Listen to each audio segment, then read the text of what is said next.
Assalamualaikum warahmatullahi wabarakatuh. Innal hamdalillah nahmaduhu wa nasta'inuhu wa nastaghfiruh wa na'udzu billahi min shururi anfusina wa min sayyiati a'malina. May yahdihillahu fala mudhillalah wa may yudlil falan tajida lahu waliyyan mursyida. Asyhadu an la ilaha illallah wa asyhadu anna Muhammadan abduhu wa rasuluhu la nabiyya ba'd. Allahumma shalli wa sallim ala hadzal nabiyil karim wa ala alihi wa ashabihi ajmain. Bapak-bapak, ibu-ibu yang saya hormati serta generasi muda yang saya sayangi.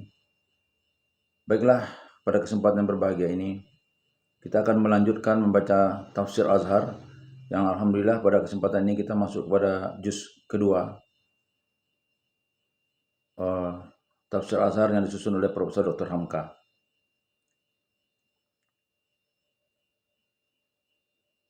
Sebelumnya kita bacakan muqaddimah juz kedua. Bismillahirrahmanirrahim. Juz yang kedua daripada Al-Quran ini mesti saja dalam lingkungan surat Al-Baqarah atau lembu betina. Sebagai lanjutan dari pangkal surat di juz kedua ini masihlah diutamakan pembentukan masyarakat muslim. Sebab masyarakat muslim itu telah ditentukan oleh Tuhan akan menjadi khalifah Allah di muka bumi. Dan untuk memenuhi tugas yang berat itu, dimatangkanlah terlebih dahulu akidah atau kepercayaan yang akan menjadi pegangan hidup. Di juzuk pertama, panjang lebar diterangkan bagaimana tempelak-tempelak Tuhan kepada Bani Israel dan cerita di sekitar kehidupan dengan kekufuran mereka dan keingkaran mereka terhadap Rasul Allah yang diutus kepada mereka, yaitu Nabi Musa dan Nabi Harun. Maka dengan mengambil bandingan dari segala kisah Bani Israel itu, mengerti sendirilah kaum muslimin yang masyarakatnya tengah dibentuk itu, bahwa janganlah mereka meniru sikap hidup yang buruk dari Bani Israel itu. Kadang-kadang teguran itu ditegaskan sekali, sebagai tersebut dalam ayat 108, apakah kamu akan menanya kepada Rasul kamu, sebagaimana ditanya Musa tempoh dahulu. Segala rintangan dan cemoh serta tekanan-tekanan, baik dari ahli kitab ataupun dari kaum yang masih musyrikin atau dari kaum yang munafik, telah disanggah dan disambut semuanya. Latar belakang dari perangai-perangai buruk mereka telah dicela. Pada akhir-akhir dari juz pertama diterangkanlah dari hal Nabi Ibrahim dengan segala perjuangannya, bahwa berbagai ujian telah didatangkan Tuhan Allah kepada Ibrahim dan dia telah dapat menggenapi atau mengatasi segala ujian itu, dan setelah dia lulus dari ujian, diangkat Allah lah dia menjadi imam bagi manusia. Lalu diterangkan apakah inti ajaran yang dibawa oleh Ibrahim, yaitu agama Hanifah Muslimah, terus lurus menuju kepada Allah dan menyerahkan jiwa raga sepenuhnya kepadanya. Bukanlah ajaran Ibrahim itu agama yang bernama Yahudi, sebab Yahudi diambil dari nama salah seorang putra Nabi Yakub bernama Yahuda, padahal Yakub adalah cucu Ibrahim, dan bukan pula agama Kristen atau Nasrani, sedangkan nama Kristen itu baru ada sesudah Al-Masih sendiri meninggal dunia. Agama Ibrahim adalah agama Islam, yang berarti penyerahan diri kepada Allah yang Maha Esa, Maha Kuasa. Dan penganut paham itu diberi nama Muslim, artinya orang yang menyerah. Sesudah itu dilanjutkan cerita asal mula beliau diperintahkan Allah mendirikan Ka'bah yang di Makkah itu, dibantu oleh putranya Ismail. Bagaimana beliau berdoa agar tempat yang telah dibukanya itu diberi berkat oleh Tuhan, dan beliau pun berdoa agar kelak kemudian hari dari anak cucu keturunannya di Makkah itu timbul seorang Rasul untuk menuntun mereka. Kemudian itu ujung kisah sampailah pada persediaan hendak mengambil kiblat kepada yang tempat yang asli, yaitu Masjidil Haram sebagai rumah ibadat kepada Allah yang Maha Esa, yang paling pertama di dunia ini. Dari hal peralihan kiblat itulah yang dimulai pada juz kedua ini. Di pangkal juz kedua ini sudah diterangkan dengan jelas bahwa kiblat dikembalikan ke Makkah, bukan lagi ke Baitul Maqdis. Di sana diterangkan salah satu sebab yang penting, yaitu karena maksud Allah ialah menjadikan umat Muhammad ini umatan wasatan, umat yang di tengah, untuk menjadi saksi bagi seluruh manusia, menyambung zaman lampau dengan zaman depan, terletak di antara timur dengan barat.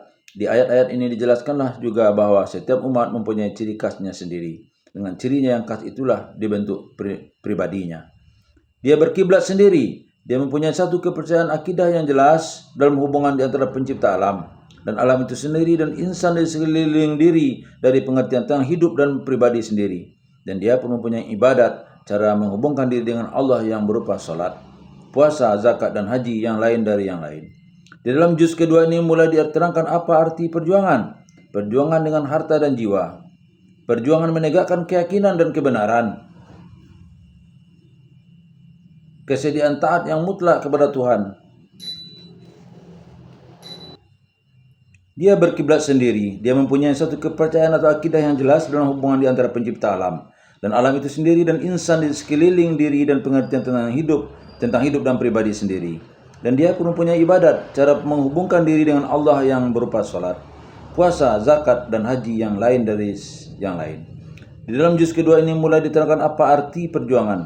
Perjuangan dengan harta dan jiwa, perjuangan menegakkan keyakinan dan kebenaran, kesediaan taat yang mutlak kepada Tuhan, walaupun untuk itu jiwa sendiri, walaupun mati tantangannya, maka mati yang demikian dinamai syahid. Dengan membaca ayat-ayat pada juz kedua atau bagian kedua dari surah Al-Baqarah dan mengikutinya dengan seksama, nyata sekali bagaimana umat ini dibentuk. Umat ini dengan berpindah ke Madinah telah mulai menegakkan pribadinya. Mereka tidak lagi menegakkan keyakinan dengan sembunyi-sembunyi sebagai di Makkah dulu. Mereka telah diberi Allah kurnia dapat menegakkan daulah kekuasaan. Mempunyai daerah yang mula-mula sempit saja sekedar kota Madinah, kemudian meluas dan meluas lagi dalam masa 10 tahun. Dan di tahun ke-8 sudah hijrah itu, Makkah pun dapat ditaklukkan dalam membangun negara ke dalam menyerbu musuh keluar ataupun menangkis musuh yang akan merebut kembali kemerdekaan itu. Dalam menghadapi semuanya itu, masyarakat ke dalam terus diperkokoh. Di saat-saat yang penting wahyu ilahi datang, maka Nabi Muhammad SAW menyampaikan wahyu itu kepada umat, lalu dijadikan undang-undang dan diamalkan dengan taat. Maka bertemulah dalam juz kedua ini peraturan puasa, peraturan wasiat, hukum berperang di bulan-bulan suci dan di Masjidil Haram, perintah mengerjakan haji, bahaya minum keras dan perjudian, dan peraturan berkenaan dengan membentuk rumah tangga, tentang kawin, talak, rujuk, iddah sampai kepada meminang, sampai kepada cara bergaul suami istri. Semuanya itu peraturan yang selalu berpokok dan berpangkal daripada akidah dan hubungan takwa kepada Allah. Segala pahit getir yang ditempuh dalam menegakkan masyarakat muslim diterangkan pada juz kedua ini tidak kurang hebatnya dari juz pertama. Hambatan dari ahlul kitab masih tetap dibayangkan, keingkaran kaum musyrikin masih tetap dijelaskan, dan munafik masih tetap menggerutu dalam kelam. Tetapi kepada muslimin diperintahkan supaya jangan ragu-ragu mengikuti Islam. Kalau sekali telah masuk dan mengikuti akidah ini, janganlah masuk separuh-separuh, bahkan masukilah seluruhnya. Dan ambillah dia jadi pegangan dalam seluruh segi kehidupan. Dan jangan dituruti langkah-langkah yang digariskan oleh syaitan, ayat 208. Bahkan diterangkan lagi bahwasanya hendak masuk surga tidaklah semudah yang disangka oleh orang-orang yang lemah pribadinya. Jalan ke surga tidak bertabur kembang. Seorang yang ingin masuk surga adalah tahan menderita kesusahan, tahan menderita kemelaratan, bahkan sampai digoncangkan dan digempakan, sehingga kadang-kadang dari hebatnya goncang itu sampai Rasul sendiri dan orang-orang yang beriman mengeluh menuntut kepada Tuhan, mana dia janji Allah itu. Ayat 214. Ujung ayat menerangkan bahwa kalau keadaan sudah sampai di sini demikian rupa, itulah alamat bahwa pertolongan telah dekat.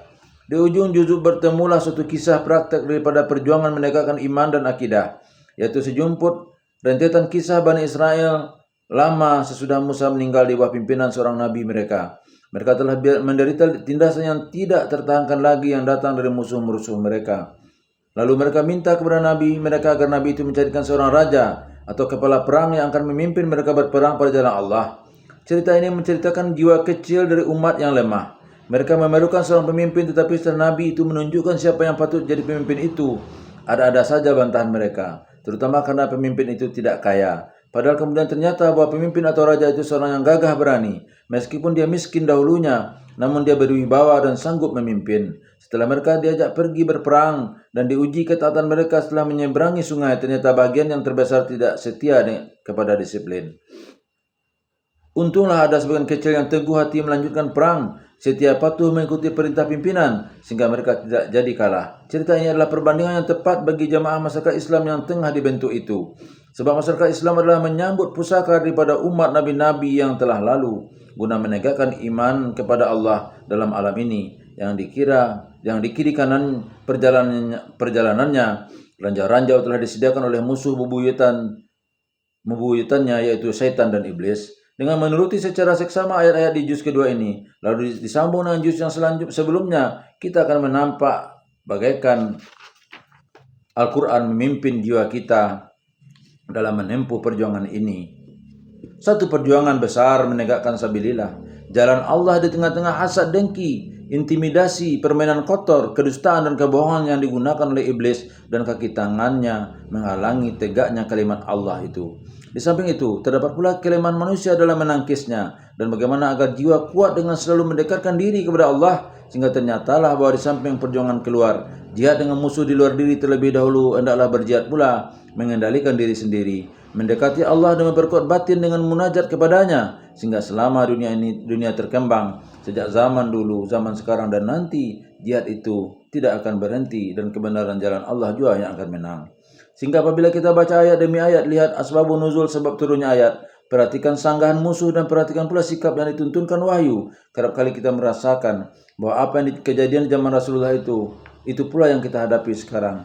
Namun nama-nama musyrikin, Yahudi, Nasrani, munafikin yang telah disebutkan 14 abad yang lalu itu jugalah yang kita hadapi sekarang, dan perjuangan tetap sesengit dahulu juga. Bahkan kadang-kadang lebih ngeri lagi tipu daya mereka, usaha mereka membelokkan kita daripada tauhid kepada syirik, menggagalkan kita menegakkan jalan Allah, usaha mereka dengan menaburkan uang ataupun dengan memakai kekerasan senjata untuk menghalangi ajaran Nabi Muhammad ini. Caranya bisa bertukar, kadang-kadang kasar, kadang-kadang halus, namun hakikatnya sama saja. Maka karena yang pokok pangkal pertentangan bukanlah barang pada lahir atau materi, melainkan pokok pendirian batin, tidak ada jalan lagi bagi muslimin melainkan menyatukan dirinya kembali dengan kitab wahyu suci ini. Sebab Al-Quran akan tetap menjadi penggerak dan dinamika hidup muslim, pemimpinnya dalam perjalanan menempuh jalan nyata.